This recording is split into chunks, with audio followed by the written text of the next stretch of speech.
Hey guys, Walt D 1911 with a quick tabletop review and impressions of the Sig Sauer P229. So before we get started, let's do a quick safety check. Magazine is empty. Pistol is empty. Nothing in the chamber.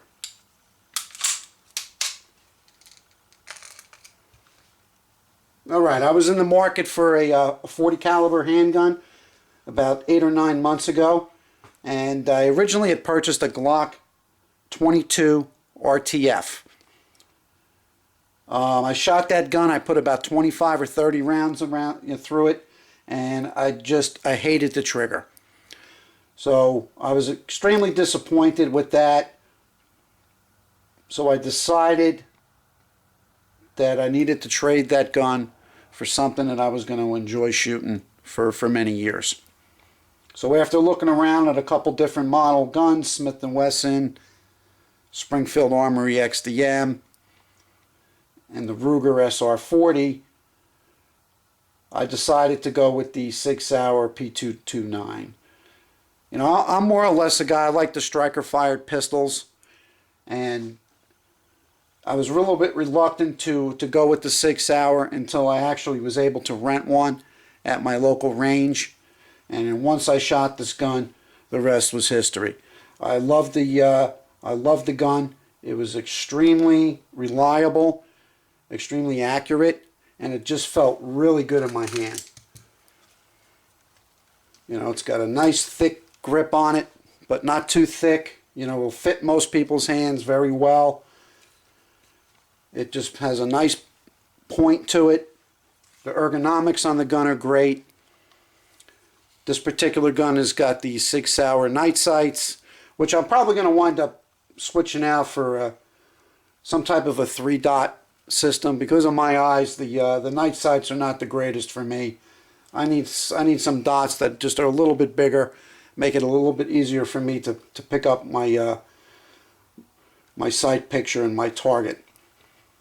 But I have about 500 rounds through this gun right now, and it's been extremely reliable. No failures to feed, no failures to extract, no stovepipes, no failures whatsoever. I've been using all factory ammunition, you know, Walmart type stuff, Winchester white box, some Remingtons, and some Federal American Eagle. I currently don't reload for the 40 caliber, but that's something I might get into a little bit down the road.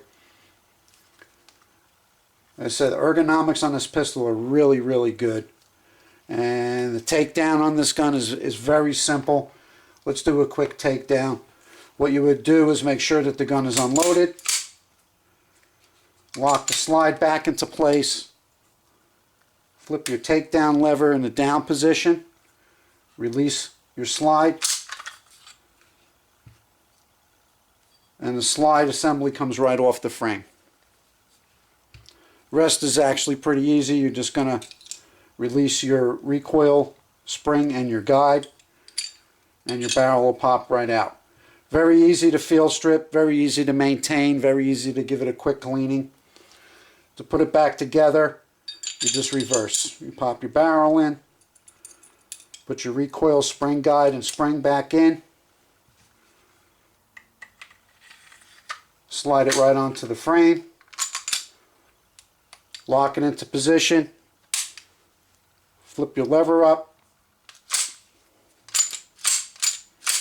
and that's all she wrote. Very easy to maintain, very easy to clean. This gun's got a double action and a single action trigger mechanism.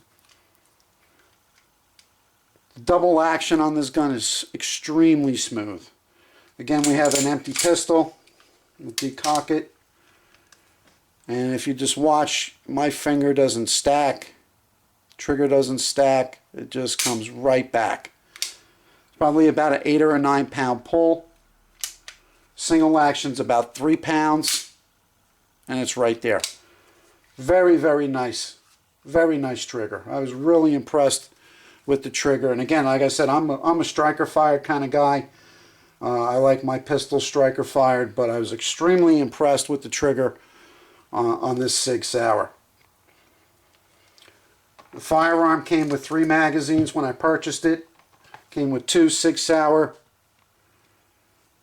metal magazines, 12 rounds.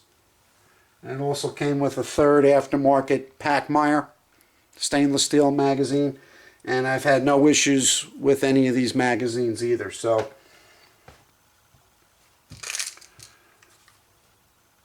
one more thing I've done to this gun is I replaced the factory grips with a Hogue wraparound rubber grip.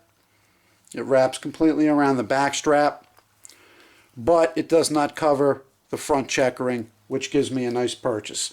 And the rubber grips just felt really good, especially for range work. These are the original grips that came on the gun.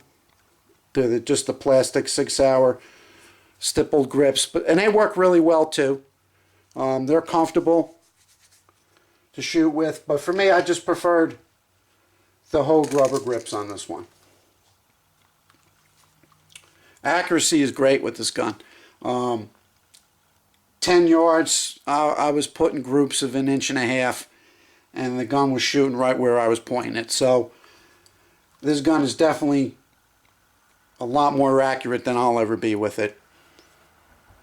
A lot of fun to shoot too. It handles the snappy 40 Smith & Wesson round with ease.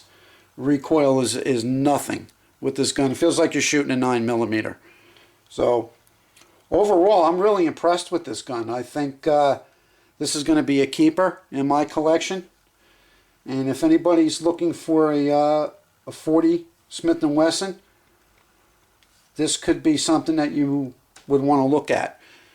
They're expensive guns. The SIGs are expensive as compared to your Glocks or your Smith & Wessons. You're going to pay a little bit more money, but the quality and the fit and finish on this gun is just excellent. Extremely reliable. You know, I wouldn't hesitate to use this gun for self-defense. I don't think I would carry it on a daily basis for protection because it does have some weight to it, and once you add that 12+1 with your ammunition, it's going to have some bulk. It's a thick pistol. It's not as slim as some of the other guns out there. And I currently use a Black Hawk Serpa holster, and that's basically for the range. All right, this I have the paddle attachment on it. That does sit really nice in your pants. It doesn't move. The Serpa will lock your pistol in very well. It's got the finger release here, so you just push that down and the gun slides out. But overall impressions of this gun, very, very nice. I love it.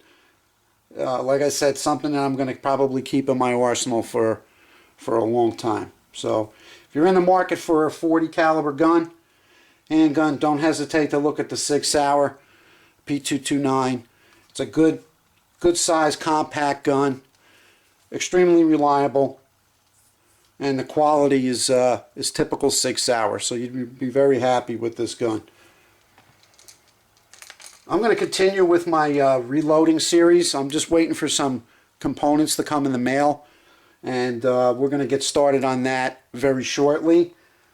And I hope this review helped you guys out there if you're out there looking for something in 40 Smith & Wesson. And if you have any comments or questions, please feel free to send me either a PM or you can just comment on the video. And I'll talk to you all soon. And again, thanks for watching.